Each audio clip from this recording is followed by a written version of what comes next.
Hello there, it's Sunday, and this is the Daily Bark. And so on Sundays, we're going to focus on soul sets. In one of the earlier videos, we talked about skill sets being the building that you build, and the mindset being the foundation in which it's built on, and then the environment in which it's built in is what we're going to call the soul set. Okay, so what we want to focus on today is, where does your light come from? And so I want to look at the artwork of Caravaggio versus Bernini. And something I always picked up when I used to study these guys, because they're brilliant artists, okay? They're brilliant composers. But something is very interesting about the way that they approach the idea of the source or God or life. In a Caravaggio painting, what you're going to notice is when he represents the presence of this divinity, he uses light, and it's always an external light shining in from somewhere or out of something, or sometimes out of nothing, like in the painting where Paul is converted, right? So Paul's laying on the ground, and there's a horse next to him because he falls off his horse, and it's just beautifully designed. It's designed with a sphere, and in the center of the sphere is the light source. So you don't actually see the light source; you only see the effect of the light, right? But again, it's in his mentality. He always approached it from an external affecting onto the surface of the believer or whoever was being affected by this divine presence. And it was a light that was always shined onto something. Now, Bernini, on the other hand, he was known to be a believer. It's actually a really cool story about Bernini. And when he was a young guy, his father was a sculptor, and obviously he became a sculptor too. And his father was training him to be a sculptor. And I think it was a bishop or archbishop, I don't know, one of these fellows who came walking by, who was a friend of the family, and saw a sculpture that Bernini was working on. And I believe Bernini was maybe about 12 years old at the time. And he said to his dad, he said, hey, if your son keeps sculpting like this, he's going to put you out of business. And his dad said something along the lines of, well, that's the whole point, And so I love finding these amazing stories of fathers training their children in art, but that's for another video, for another day.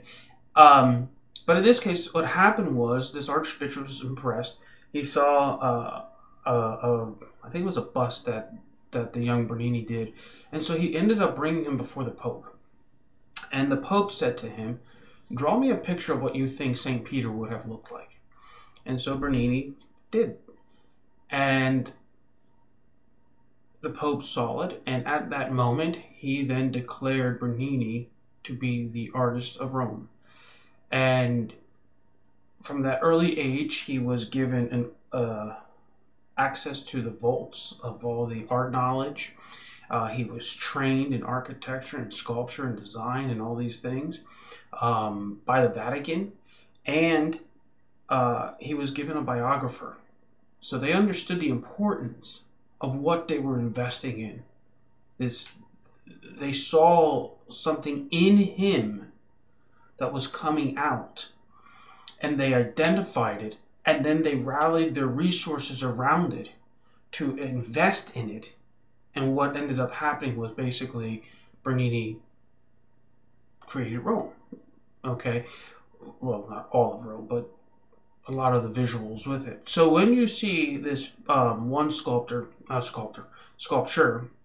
by Bernini called The Ecstasy of Saint Teresa,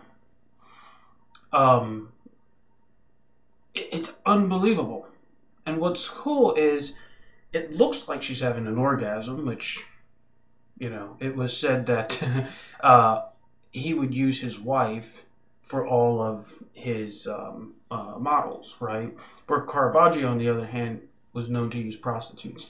And so they were and Caravaggio wasn't a believer. And so it was a really cool contrast between the two. So what was interesting about Bernini's work is that if you look at it, you always realize the presence of God is always coming from within and coming out. And if you look at she's having this experience, this divine experience, but it's not something that's being put onto her, even though there's an angel with a little arrow and light and things like that. But the experience that she's having is coming from within out. It's not coming from the external in. And that line is what really, really separates, at least in my opinion, and from my experience, when I deal with believers. And I don't care if they're Muslims or Jews or Christians or Buddhist or whatever. If the authentic expression of their worship is from the inside out, then I call them my brother. Because there's something legitimate and genuine and beautiful. And what's amazing is, if that happens, it doesn't really matter the faith, because it's the same expression, right? Now, on the other hand, you have a very similar expression no matter what religion you go to, when it is a mental thing, when it is purely a religious act or duty or part of the culture. It's an external structure that's being pushed onto someone, and that creates a whole different type of person. And so in this soul set, what I want you to encourage you guys in is to think about which one are you, and if you find yourself wanting to be exuding the light versus seeking the light to be shown onto you, then what do you have to do that? It's just something to think about, and I wish you well at it. And yeah, that's about it.